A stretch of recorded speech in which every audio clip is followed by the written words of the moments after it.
How you doing, guys? This is Sam from Walkgate Studios. Today I'm going to be looking at this product, which is Gamersgrass. They do a ton of different tufts, and I'm got tons and tons of their tufts that I use on all of my bases, and they look fantastic. Love them to bits. But today I'm actually going to be looking at Gamersgrass laser cut flowers. They have tons of different laser cut plants now. I'm just going to kind of lay these down. So they've got bracken type plants. They've got like this is what dumb canes, nice sort of like smallish plants to mess around with, and they've got a great sci-fi kind of type flowers as well. So you might recognize this guy from one of my other painting videos I've done on the AK Interactive Striking Grime. Looks great. I'm actually going to see about putting some of this on here to give it a little bit more of a pop. So I'm going to use some of these plants. And then on this base, this is a base that I just wanted to kind of show some jungle stuff on. I'm going to use some of the cane plants on this, just to sort of see how they blend in with the tufts that they have as well. So without further ado, I'm going to open this box here with the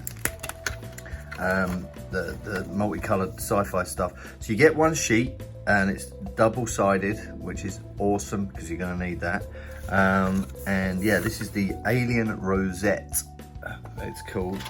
And so as far as that goes, what you want to do is you want to work out what sort of size plant you're going to have on this. I'm going to probably go for a kind of, I don't want it to over kind of crowd the base, but I'm going to kind of go for one of the smaller ones. So what I'm going to do, I'm going to get one of my little tools and just pop one of these out. I'm going to go for a little bit more of a layered version of this. So instead of just using one, I'm just going to literally use a tool and pop these out. This is going to probably be the gentlest method of getting these out. And as soon as I've got one out, there you go.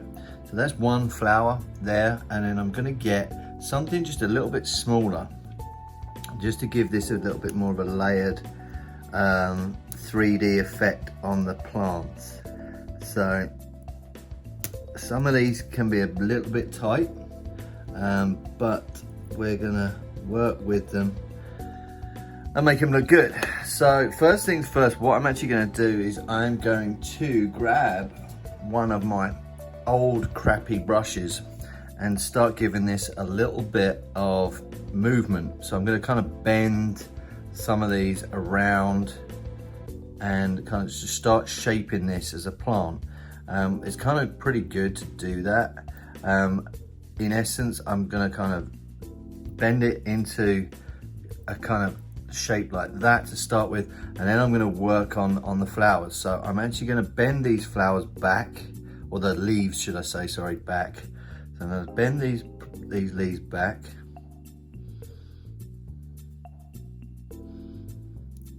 to give them just a little bit of movement. And then what I'm going to do is bend these up and kind of crunch them in to give them some sort of shape. So that's what I'm kind of going for. And then what I'm actually going to do, there's two methods of doing this. You could put this down, glue this down on there, and have some sort of shape to start with. I'm still not happy with how these plants, these leaves are looking.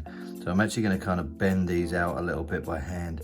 The roller on the old brush is decent, but you might want to kind of give it a little bit more, just to kind of get a little bit of movement you see in the leaves there. So once we've got a little bit more movement and bend and just natural, nothing's naturally straight really in nature. So that's really where we're at with these. And then I'm going to bend them up And there we start having a little bit more of the natural shaped plant. Awesome. Okay, so that's my first one. You can kind of see that. I'll keep that in focus. That's the first plant. And what I'm going to do is I'm going to do it exactly the same. It's going to be a little bit more fiddly with the little one. But I'm just going to kind of squeeze the little one up like that, just to give me a little bit more depth. And then I'm going to glue this into the center of there. So what I'm going to do is I'm going to get my super glue. Super glue is the best thing for this. I wouldn't use wood glue. Some people have used wood glue and I'm like, no, super glue is the easiest to get this looking sharp straight away. And then I'm going to grab this and plop this in the middle of this plant. So you can kind of see already it's got super depth with the little plants in between. Now, it's just a case of gluing the bottom of this, sticking a little bit of super glue, and then grabbing your model. And for detail side of things, I'm just going to actually grab a pair of tweezers so I can kind of get in and work on this, and then just find a spot and then just sink it in and get it glued on there. And there you go. Looks absolutely spot on. I really like it. You know, for these 28mm models, this looks great. And as I said, you know, on an alien planet, it really, some of the colors they've got on Gamersgrass as well really make your models pop out. So having this on there complements really nice models, and they've got a really good range. So that's the first one I wanted to have a look at. I'll keep him there so you can kind of see how that looks from the camera. I'm just going to pop him down there. Next one I want to do is do the same thing with the dumb cane. This is a different type of plants, and these are a little bit bigger, and I just want to kind of put one on this base just to kind of look to see what it looks like on these for like a jungle theme as well. So you know, the sci-fi stuff's great, but for more realistic stuff, I just want to see how these go. So I'm going to do exactly the same thing. So pop out a big one, and then I'm going to again get my little tool to pop out one of these little ones. Awesome. Okay, so there's my little one there. And I am going to do exactly the same thing with these as I did with the other one. The longer the leaves, the easier it is to kind of curl them over. Let me get that on camera. So yeah, just curling these over makes them look a little bit more natural. Give them a little roll under your fingers. Just give them a little roll as you're kind of rolling, and you get that natural looking leaves.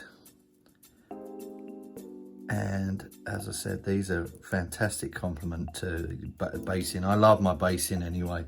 So there you go, that's it kind of to start with, like that. And then I'm just going to fold these up,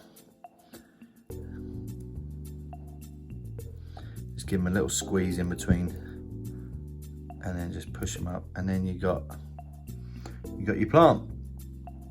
Which is awesome. It doesn't take that long to do these either. As I said, like give it 5-10 minutes, you'll have a few models done. And as I said, I'm not going to crimp these ones over. The smaller ones are just going to be popped up. And I'm going to make a little cone like that. Put a little bit of super glue on the bottom. What I do like is they've naturally got the dark side on the bottom edge of these leaves and stuff. They've got a dark sided. There you go, look at that. How awesome does that look? Yeah, super happy with these. And then I said I'm going to kind of put that on the base. I'm going to glue it on, and along with some the tufts and stuff that they've got, it should look pretty rocking. We're going to put this on the edge so that I've got a bit of space to put a model. glue that on, give it a little push down. But yeah, absolutely love them. It looks super good. I'll be using these in the future on some projects, so I'm super happy with them. And as I said, they've got a real variety of different options available for basing, so well worth getting, guys. Really love it. Shout out to Gamersgrass, they got a great product, and hope this has helped in getting these made up, and hopefully some of you guys will grab some and get them on your bases. So thanks ever so much for watching. If you like this, please like and subscribe, and I'll talk to you soon. Cheers, bye.